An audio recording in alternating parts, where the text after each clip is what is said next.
The Vatican and Cuba are two countries with very different positions on a number of issues.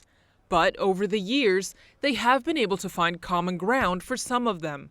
Diplomatic relations began in 1935. However, the key moment was John Paul II's visit to the island in 1998, arranged 2 years prior when he met with Fidel Castro for the first time at the Vatican.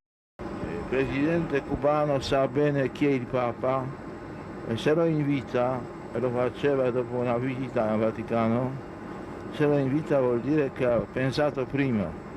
His presence on the island served to strengthen diplomatic ties between Cuba and the Holy See, which had deteriorated after the 1953 revolution that imposed a communist ideology and state atheism.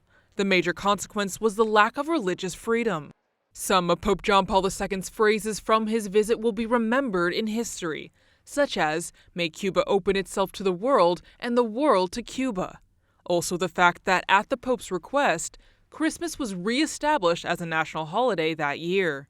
I remember on the afternoon the trip was ending, we were at the airport to catch the plane, and Castro gave his speech where he said, "I thank you for everything you have said in this country, even for the things you have said with which I might not agree."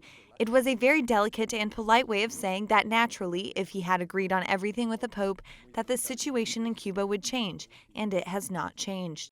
Years later, in 2012, another pope stepped on Cuban soil.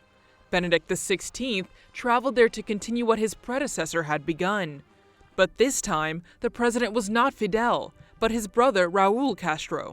Uno de los frutos importantes de aquella visita fue la inauguración de una nueva etapa en las relaciones entre la Iglesia y el Estado cubano, con un espíritu de mayor colaboración y confianza.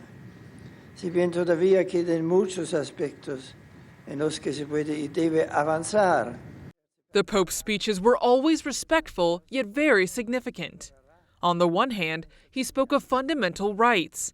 On the other, he stressed the consequences of the U.S. embargo on the island. Que nadie se vea impedido de sumarse a esta apasionante tarea por la limitación de sus libertades fundamentales, ni eximido de ella por desidia o carencia de recursos materiales, situación que se ve agravada cuando medidas económicas restrictivas impuestas desde fuera del país pesan negativamente sobre la población. 2 years after his visit in 2014, Pope Francis began negotiations to re-establish diplomatic relations between Cuba and the United States. In these talks, the Argentine Pope played a crucial role. President Obama referred to him and his work in his January 2015 State of the Union address. And this year, Congress should begin the work of ending the embargo.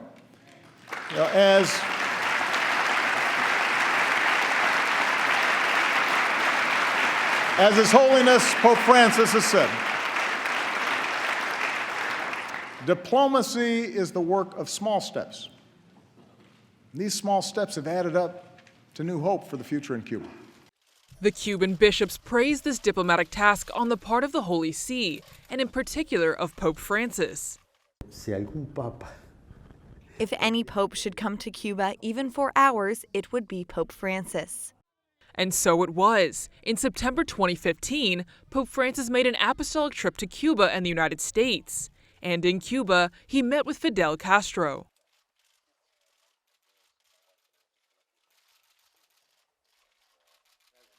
He expressed his satisfaction with the agreement in both countries. El proceso de normalización de las relaciones entre dos pueblos tras años de distanciamiento. Es un proceso, es un signo de la victoria de la cultura del encuentro, del diálogo. In 2016, another historic event for the Church took place. Sua Santità Papa Francesco e Sua Santità il Patriarca Kirill di Mosca e di tutta la Russia si incontreranno il 12 febbraio prossimo. Il loro incontro avrà luogo a Cuba, dove il Papa farà scalo prima del suo viaggio in Messico. The religious leaders met for the first time since the schism in 1054, which split the church into Orthodox and Catholic. At the end of the meeting, the Pope and Patriarch signed a joint declaration.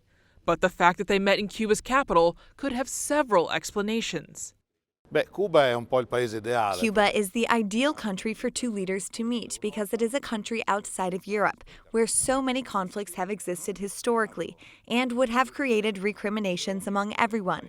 And it is a country that is very friendly with Russia. So it being a Catholic country makes both Pope Francis and Patriarch Kirill feel at ease. Es como un lugar en el aire, ¿no? It's like an international place. Yes, it is under the Havana sky, but it is an airport, and I think it also has a lot of symbolism. For me, I wouldn't associate the meeting so much with Cuba, maybe the Pope's trip to Cuba.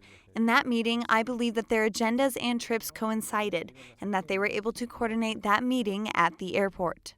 Pope Francis closely followed the protests that took place in Cuba in July 2021. When public outrage was unleashed on the streets of Havana.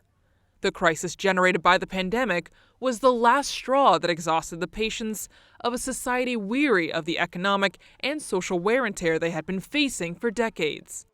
Sono anche vicino al caro popolo cubano in questi momenti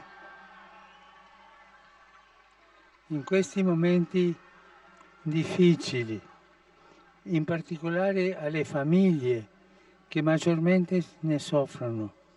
Prego il Signore che lo aiuti a costruire in pace, dialogo e solidarietà una società sempre più giusta e fraterna.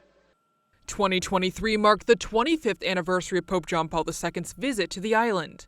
This brought about a greater bond between the two states. For example, President Diaz-Canel met with the country's bishops and the Vatican envoy on that special occasion, Cardinal Beniamino Stella. In June, the president visited Pope Francis, who had just been released from the hospital a few days before. Cuba expressed its appreciation for the Vatican's disagreement with the U.S. embargo.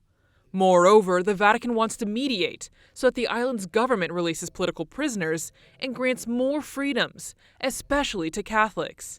It is a delicate bilateral relationship, but from time to time, points of understanding have emerged. Mucha salud.